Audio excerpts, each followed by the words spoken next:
I want to start by talking directly to someone. You watched episode 1, you watched episode 2, and when I asked where was your safe place, something in you went quiet. Not because you were thinking, but because there was nothing there.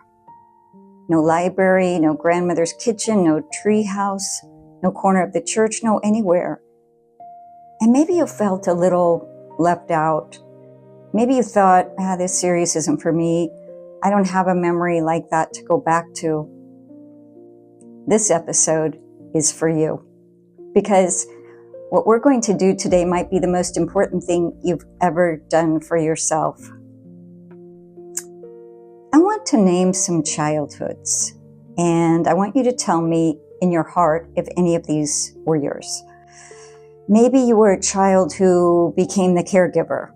A parent was sick or struggling, and somehow, without anyone asking, it became your job to hold things together, to manage the emotions of the room, to be the stable one at 7, at 9, at 12. You never got to be a child because someone always needed you to be the adult. Maybe you grew up with Dr. Jekyll and Mr. Hyde, a parent with an addiction, or rage, or mental illness that went untreated. You never knew which version was going to walk through the door. So your nervous system became a radar system, always scanning, always reading the room. Is it safe today? What's the temperature here? How do I stay small enough not to set anything off?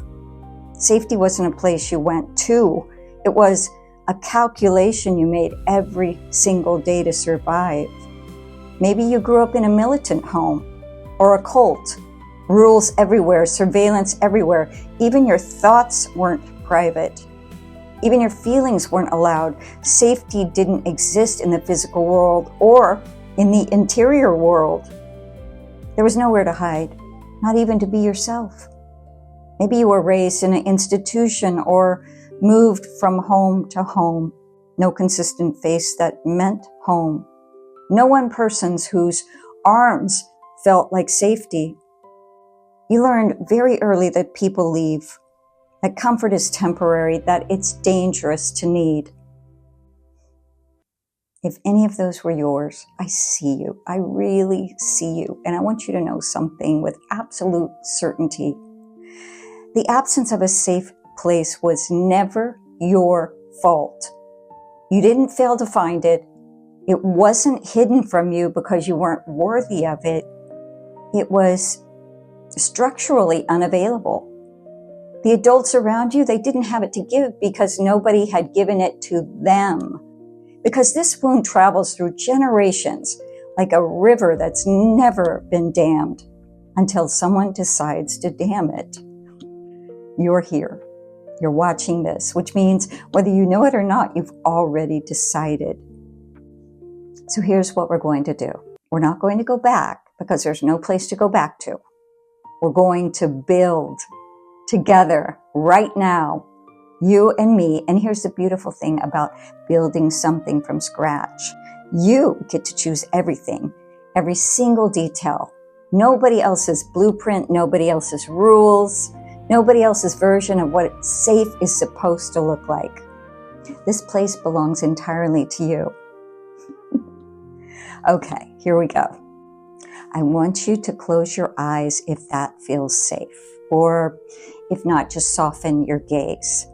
Take one breath, just one, and I'm going to ask you questions. There are no wrong answers. Whatever comes up, even if it feels small or silly or strange, it's the right answer. First, where does your body feel most at ease? Inside? Outside? Small space? Open space? Is there water near you? Trees? Is it warm? Is it cool? Are you alone, or is there some presence that feels safe? An animal? A gentle energy? Or something you can't quite name? Don't overthink it. Let your body answer, not your mind. Now, what does it smell like there? This is where the nervous system lives, in the senses, not in thoughts. in smells and textures and sounds. What's the air like in your safe space? What sounds are there, or is it wonderfully silent? What can you touch? What does it feel like under your hands?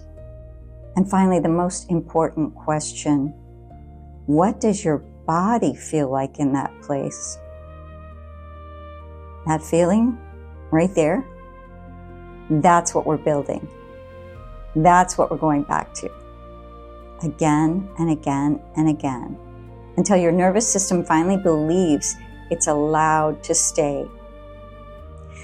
Here's what I want you to understand about building your own safe place. People in episodes 1 and 2, we had to go find one in our memory. We had to excavate it, dust it off, prove to ourselves that it's still there.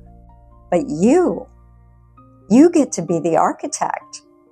You are not limited to what someone else's kitchen smelled like or what someone else's library looked like. You are building something entirely your own, that's yours. And here's the most extraordinary thing I've learned in years of doing this work. Your nervous system cannot tell the difference between a memory and your vivid imagination, which means the place that you build in your mind, tended to, returned to, made rich with sensory detail, becomes just as real to your body as any library with brass doors. It becomes home. I want to say one more thing before we close. The child who never had a safe space learned something very specific in the world. They learned that safety is not for them, that rest is not for them, that softness is not for them, that good things, quiet, warm, gentle things belong to other people, people whose childhoods were different. And they carried that belief into adulthood, into their relationships, into the way they push through when they should rest, into the way they don't ask for help, into the way they keep waiting still for the other shoe to drop even when everything is fine. That belief was a lie they were handed before they were old enough to question it. Safety is for you. It has always been for you. We are just building the library that should have been there all along. Your homework this week is simple. Go back to what you built today. Take your time if you need to. Turn the video off while you're doing it. Do it, visit the video again. But try to visit that new place once a day if you can, even for 2 minutes. Add one detail each time, a scent, a smell, a sound, a texture, a quality of light. You are building something that has never existed before, a home inside yourself. Next time, we're going to talk about something I think is going to surprise you. We're going to bring the future into your safe place. We're going to talk about what happens when your nervous system finally feels safe enough to receive what it's been asking for all along. Tell me in the comments, what did you find when you closed your eyes? I want to know what you're building. And for those that really want to get a head start on the healing process, my book and workbook, You Are Healed More Than You Know, can be purchased on my website, and it provides even more clarity for your healing journey. You don't have to do this alone. I'll put the links in the description. Beloved, it's time you have your own library for today and always. A safe place. It's your place. It's your home. I'll see you in the next episode. I love you.